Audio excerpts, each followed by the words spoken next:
Hi guys, it's Mrs. Galvin. I am here to read the next chapter in Harry Potter and the Sorcerer's Stone. We left off on chapter 12 entitled The Mirror of Arise, and today we're going to be reading the next chapter, which I hope that this one answers some questions for us. Chapter 13 is entitled Nicolas Flamel, and we have been hearing a lot about Nicolas Flamel all throughout the story. We have heard Hagrid had first mentioned this name, that whatever was in that vault and whatever the dog, so whatever the three-headed dog Fluffy is guarding, has to do with Nicolas Flamel. And as you know, Harry, Ron, and Hermione have been trying very hard to find some information about Nicolas Flamel. And they have really been unable to find anything. And in this last chapter, so the one where he finds the mirror, it was pretty much by accident that he even found that mirror. He was trying to get away from Filch. But they were looking in the restricted section, or Harry was actually looking in the restricted section of the library to find some more information about Nicolas Flamel. Unfortunately, he did not, because he was kind of spooked by one of the books that started screaming at him, and then he was running away from Filch and Filch's cat. So, chapter 13 is Nicolas Flamel. There's your picture. And we're going to get started. Hopefully you found yourself a comfy spot. And as always, make sure that you have viewed all of the other videos, all the chapters leading up to this one, so you're not confused about our story. Okay, chapter 13, Nicolas Flamel. Dumbledore had convinced Harry not to go looking for the Mirror of Arise again, and for the rest of the Christmas holidays, the invisibility cloak stayed folded at the bottom of his trunk. Harry wished he could forget what he'd seen in the mirror as easily, but he couldn't. He started having nightmares. Over and over again, he dreamed about his parents disappearing in a flash of green light, while a high voice cackled with laughter. You see, Dumbledore was right. That mirror could drive you mad, said Ron, when Harry told him about these dreams. Hermione, who came back the day before term started, took a different view of things. She was torn between horror at the idea of Harry being out of bed, roaming the school 3 nights in a row, if Filch had caught you, and disappointment that he hadn't at least found out who Nicolas Flamel was.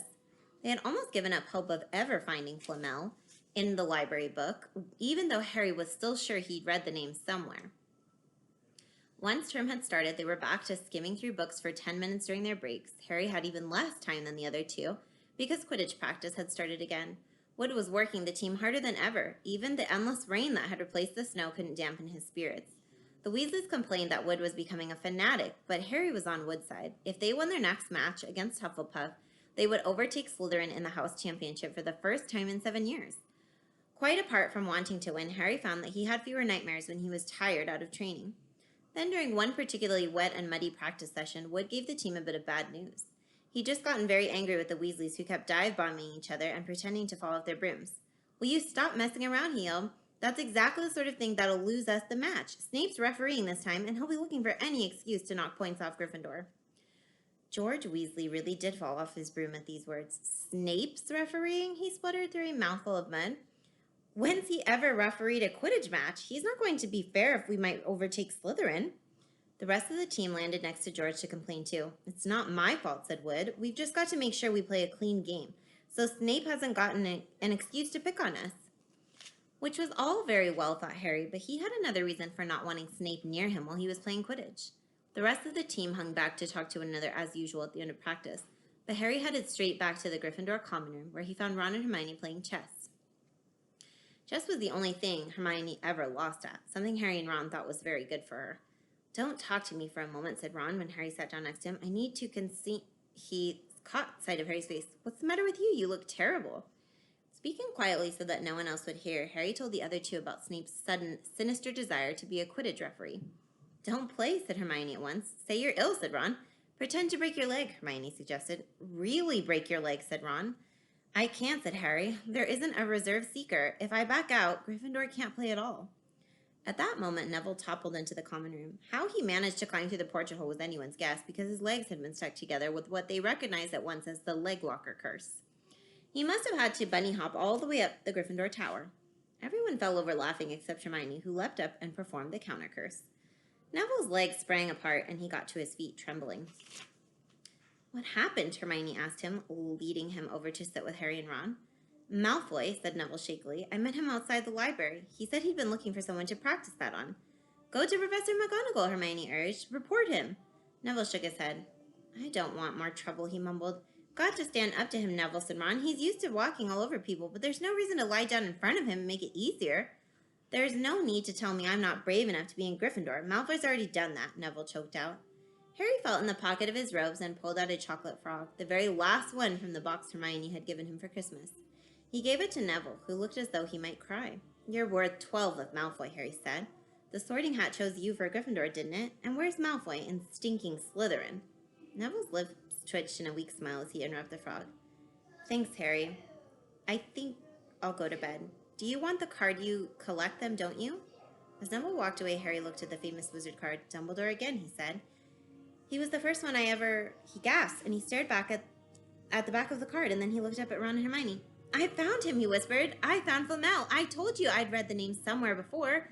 I read it on the train coming here. Listen to this. Dumbledore is particularly famous for his defeat of the dark wizard Grindelwald in 1945, the discovery of the 12 uses of dragon bloods, and his work on alchemy with his partner, Nicolas Flamel. Hermione jumped up to her feet. She hadn't looked so excited since they'd gotten back the marks from their very first piece of homework. Stay there, she said, and she sprinted up the stairs to the girls' dormitories. Harry and Ron barely had time to exchange mystified looks before she was dashing back, an enormous old book in her arms. I never thought to look in here, she whispered excitedly. I got this out of the library weeks ago for a bit of light reading. Light, said Ron. But Hermione told him to be quiet until she'd looked something up and started flicking frantically through the pages, muttering to herself. At last she found what she was looking for.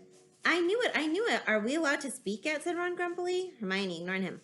Nicolas Flamel, she whispered dramatically, is the only known maker of the Sorcerer's Stone. This didn't have quite the effect she'd expected. The what? Said Harry and Ron. Oh, honestly, don't you two read? Look, read that there. She pushed the book toward them, and Harry and Ron read.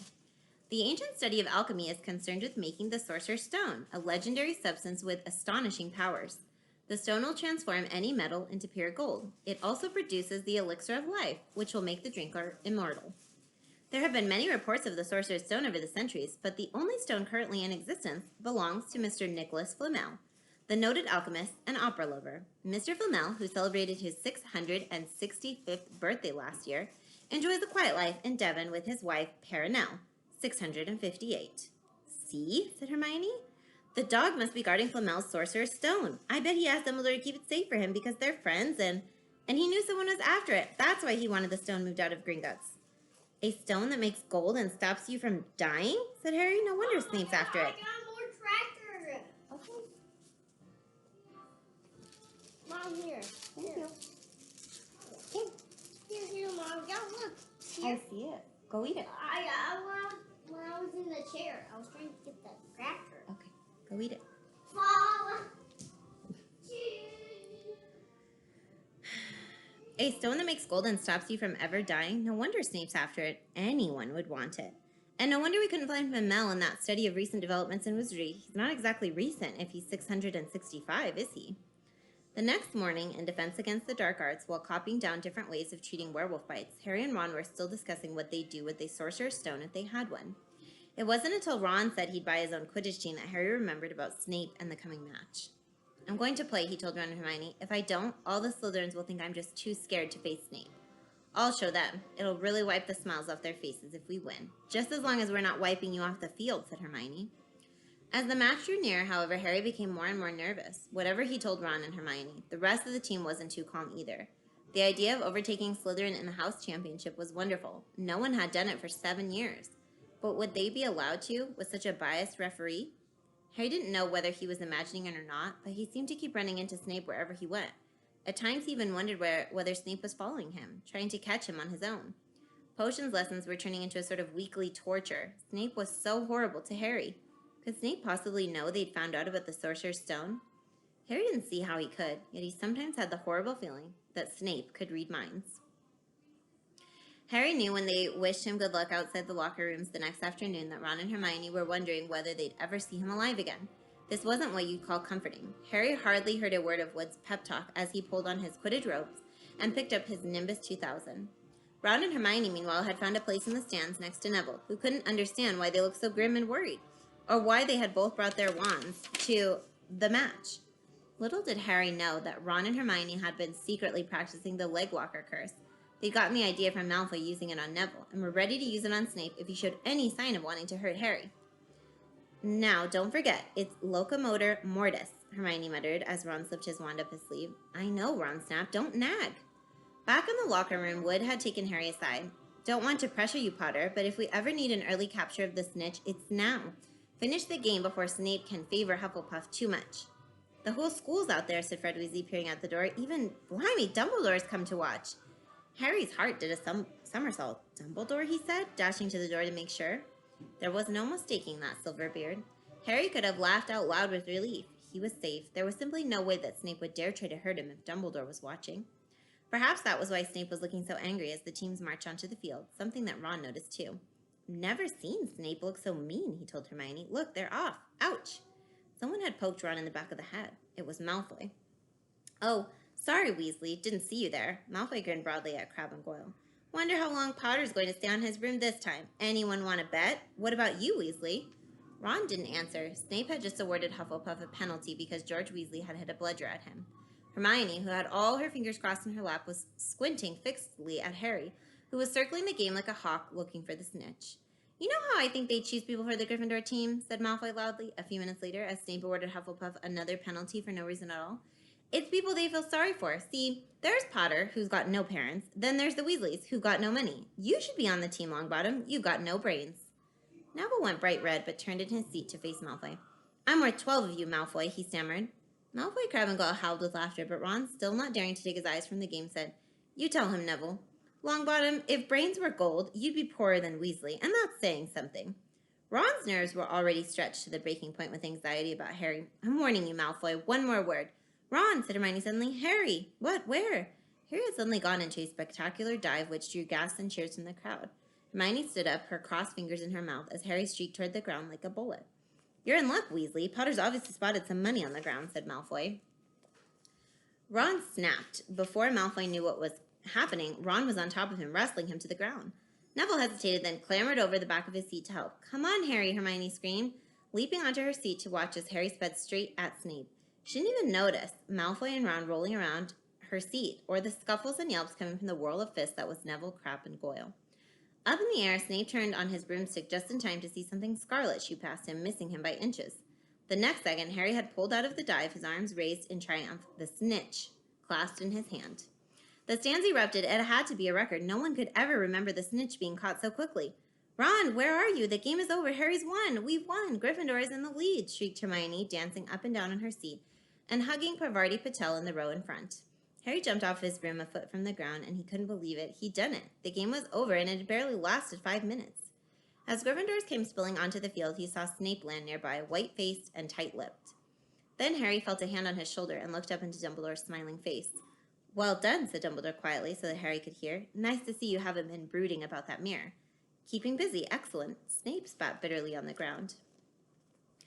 Harry left the locker room alone sometime later to take his Nimbus 2000 back to the broom shed. He couldn't ever remember feeling happier. He'd really done something to be proud of now. No one could say he was just a famous name anymore. The evening air had never smelled so sweet. He walked over the damp grass, reliving the last hour in his head, which is a happy blur. Gryffindors running to lift him onto their shoulders, Ron and Hermione in the distance jumping up and down, Ron cheering through a heavy nosebleed. Harry had reached the shed. He leaned against the wooden door and looked up at Hogwarts. With its windows glowing red in the setting sun, Gryffindor in the lead, he'd done it, and he'd shown Snape. And speaking of Snape, a hooded figure came swiftly down the front steps of the castle, clearly not wanting to be seen. It walked as fast as possible toward the Forbidden Forest. Harry's victory faded from his mind as he watched, and he recognized the figure's prowling walk. Snape, sneaking into the forest while everyone else was at dinner? What was going on? Harry jumped back on his Nimbus 2000 and took off, gliding silently over the castle. He saw Snape enter the forest at a run, and he followed. The trees were so thick he couldn't see where Snape had gone. He flew in circles, lower and lower, brushing the top branches of the trees until he heard voices. He glided toward them and landed noiselessly in a towering beech tree. He climbed carefully along one of the branches, holding tight to his broomstick, trying to see through the leaves. Below, in a shadowy clearing, stood Snape, but he wasn't alone. Quirrell was there too.